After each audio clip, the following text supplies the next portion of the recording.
Salam Indonesia, Nusantara dari Sabang sampai Merauke, dari Miangas sampai Pulau Rote. Mantaplah iman kita, mantaplah kasih kita, mantaplah pengharapan kita tentunya di dalam Yesus Kristus yang menjadi Tuhan dan Juru Selamat kita dan Juru Selamat dunia. Jangan katakan bahwa Yesus itu bukan Tuhan. Jangan katakan bahwa Yesus itu bukan Juru Selamat. Alkitab sudah mengatakan dengan jelas bahwa apabila engkau percaya kepada Tuhan Yesus Kristus, engkau dan isi rumahmu akan diselamatkan. Puji nama Tuhan. Dan kiranya pagi ini kekuatan firman akan menyertai kita, kekuatan rohnya akan terus menyertai kita dalam perjalanan di pagi sampai nanti malam. Puji nama Tuhan. Kita akan berdoa. Terima kasih Tuhan, dan biarkan kami melakukan ibadah yang sesungguhnya di hadapan Tuhan. Kami tidak mau melakukan ibadah yang palsu. Dalam nama Yesus kami bersyukur dan berdoa. Haleluya. Amin. Puji nama Tuhan. Kita akan membaca dalam Yeremia 7 ayat 7 sampai dengan 10 ya. Demikian bunyinya, maka aku mau berdiam bersama-sama kamu di tempat ini, di tanah yang telah kuberikan kepada nenek moyangmu dari dahulu kala sampai selama-lamanya. Tetapi sesungguhnya kamu percaya kepada perkataan dusta yang tidak memberi faedah. Masakan kamu mencuri, membunuh, berzina, dan bersumpah palsu, membakar korban kepada Baal, dan mengikuti Allah lain yang tidak kamu kenal. Kemudian kamu datang berdiri di hadapanku di rumah yang atasnya namaku diserukan sampai berkata, kita selamat, supaya dapat pula melakukan segala perbuatan yang keji ini. 15. Aku akan melemparkan kamu dari hadapanku seperti semua saudara-saudaramu yang seluruh keturunan Efraim telah kulemparkan. Jadi ini tema kita adalah ibadah yang palsu, dan Tuhan sebenarnya ingin terus menyertai bangsa Israel, dan dia ingin terus tinggal bersama-sama dengan bangsa Israel. Tapi kita lihat bangsa ini adalah bangsa yang tegar tengkuk, keras kepala, kebal, tebal, bebal ya.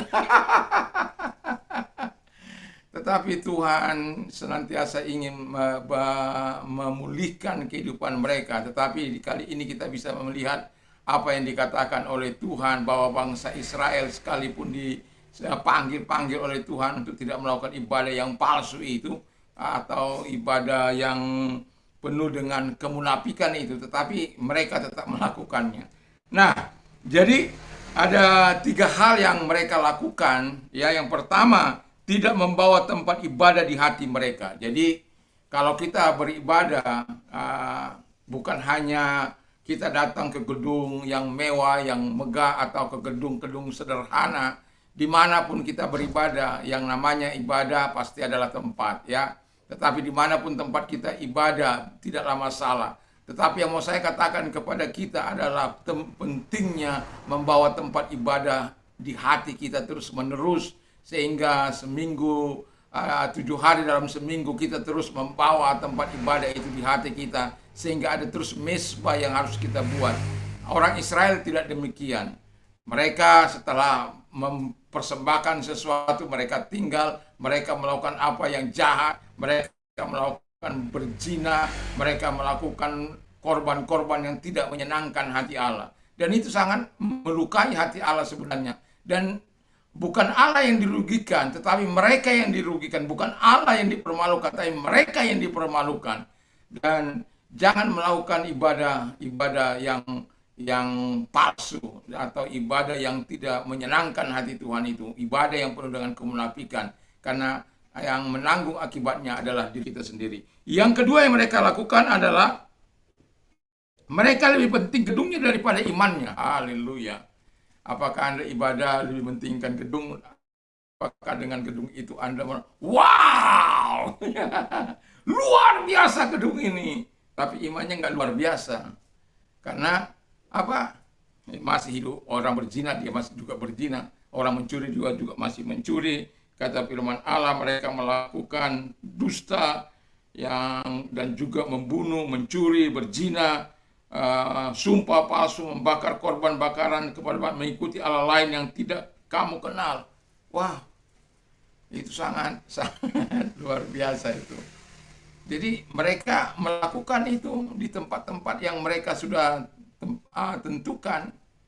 Tetapi Tuhan itu mau sebenarnya bukan di mana kita beribadah, tetapi bagaimana ketika kita melakukan ibadah itu, iman kita bertumbuh, hati kita bertumbuh dalam Dia.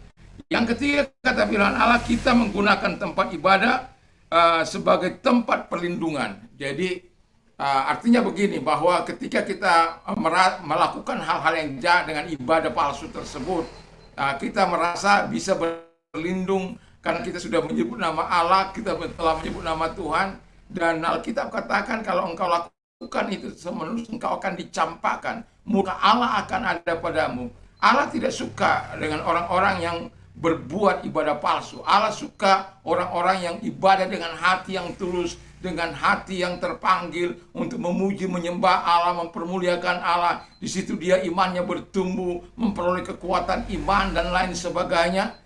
Dan nanti sore akan saya bawakan bagaimana resources kita sebagai sumber kekuatan kita dari siapa. Jadi kalau kita tahu, maka saya yakin dan percaya kita tidak akan melakukan ibadah yang palsu. Tapi ada banyak orang di zaman sekarang ini merasa kalau sudah menyebut nama Tuhan sudah. Tapi perilakunya seminggu itu melakukan apa yang jahat, itu tidak menjadi bahan pikiran mereka. Janganlah berbuat demikian. Karena murka Allah bisa timbul atas kehidupan orang-orang yang melakukan ibadah yang palsu. Mari tunduk kepala dan kita berdoa. Terima kasih Bapa di surga, ajar kami untuk tidak melakukan ibadah yang palsu. Terima kasih, kami bersyukur dalam nama Yesus sehingga Engkau menguatkan kami untuk mengadakan ibadah yang murni. Di dalam nama Yesus kami bersyukur dan berdoa. Haleluya, amin. Kiranya kekuatan firman dan kekuatan Roh Kudus senantiasa menyertai kita. Mantap, mantap, mantap. God bless you.